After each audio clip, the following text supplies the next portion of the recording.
25 of December 1980 America के Texas में Christmas की रात लगभग 9 बजे एक परिवार के 3 सदस्य बेटी कैश, विकी लैंड्रम और उनका 7 साल का पोता कोल्बी लैंड्रम अमेरिका के ह्यूस्टन शहर से अपने घर की ओर लौट रहे थे। सर्दियों की अंधेरी रात थी और सड़क बिल्कुल सुनसान थी। उनकी गाड़ी के अलावा सड़क पर और कोई वाहन नहीं था। इस अंधेरी रात में जैसे ही उनका ध्यान आसमान की ओर गया तो उन्हें आसमान में एक अजीब सी चमकदार चीज दिखाई दी, जिसकी चमक काफी तेज थी। यह अजीबोगरीब चीज धीरे धीरे उनके पास बढ़ रही थी।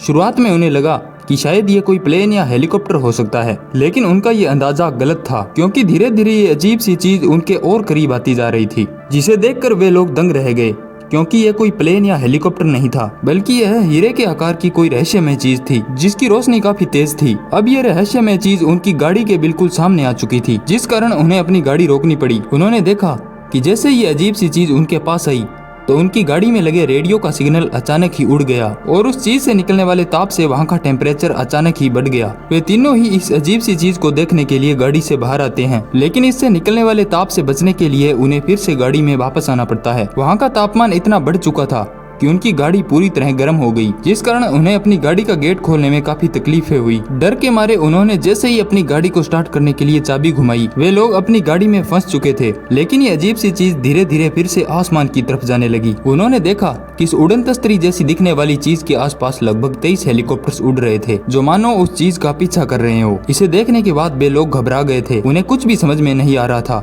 कि आखिर क्या किया जाए। लेकिन जैसे ही ये चीज उनसे दूर हुई तो उनके रेडियो का सिग्नल वापस आ गया और गाड़ी का इंजन फिर से स्टार्ट हो गया। जल्दी से वे लोग अपने घर की ओर रवाना हो जाते हैं। लेकिन उस रात घर पहुंचने के बाद उन तीनों की तबीयत अचानक ही खराब होने लगी। उन तीनों की ही बॉडी में समान लक्षण दिख रहे थे, जैसे उनके बाल झड़ने लगे थे और उनकी त्वचा पर जलने के निशान आ गए थे, मानो वे किसी खतरनाक रेडिएशन की चपेट में आ गए हो। इसी तरह धीरे धीरे उनकी हालत और भी बदतर होती चली गई और उन्हें हॉस्पिटल में भर्ती कराना पड़ा, जहां उन्हें फिर से ठीक होने में काफी दिन लग गए। लेकिन उनके मन में एक सवाल अभी भी घूम रहा था कि उस रात उन्होंने जो उड़न तस्तरी जैसी चीज देखी थी, वो चीज आखिर क्या थी। इस बात का पता लगाने के लिए विकी लैंड्रम ने अमेरिका के 2 साइंटिस्ट लॉयड बेटसन और जॉन टावर के साथ संपर्क किया। इसी के साथ उन्होंने नासा के एक एयर स्पेस इंजीनियर जॉन सुलेसर को अपने साथ हुई इस घटना के बारे में बताया। जॉन सुलेसर की यूएफओ और एलियन से संबंधित विषयों पर काफी रुचि थी, इस कारण जॉन उन्हें घटना स्थल को दिखाने के लिए कहते हैं, जहाँ पर विकी लैंड्रम के परिवार के साथ ये घटना हुई थी। इसके बाद जब जॉन विकी लैंड्रम के साथ घटना स्थल पर पहुँचे तो वे दंग रह गए, क्योंकि उस रात जिस जगह पर ये यूएफओ जैसी चीज उड़ रही थी, ठीक वहीं पर अजीब सा गोलाकार जले का निशान था। इसके कुछ दिनों बाद जब जॉन सुलेसर घटना स्थल पर पहुंचे तो वहां से गोलाकार निशान को हटा दिया गया था। जॉन सुलेसर के अनुसार स्थानीय नागरिकों ने बताया कि कई सारे ट्रक्स एक साथ आए और जले हुए निशान को हटाकर वहां पर नई सड़क का निर्माण कर दिया। इस बात ने इस घटना को और भी उलझा दिया। क्या सच में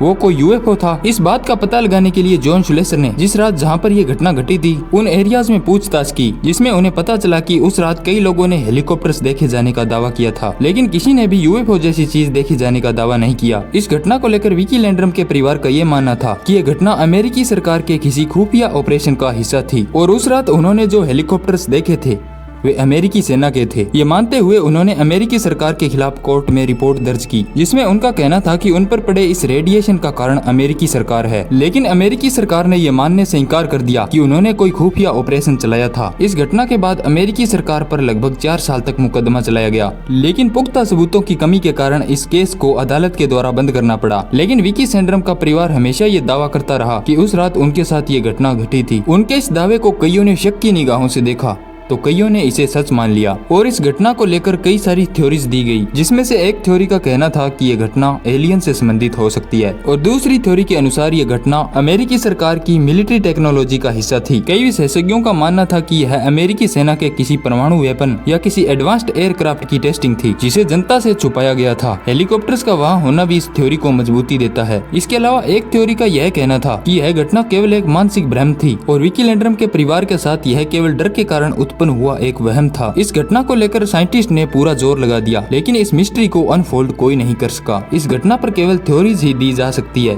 खैर, इस इंसिडेंट को लेकर आपकी क्या राय है?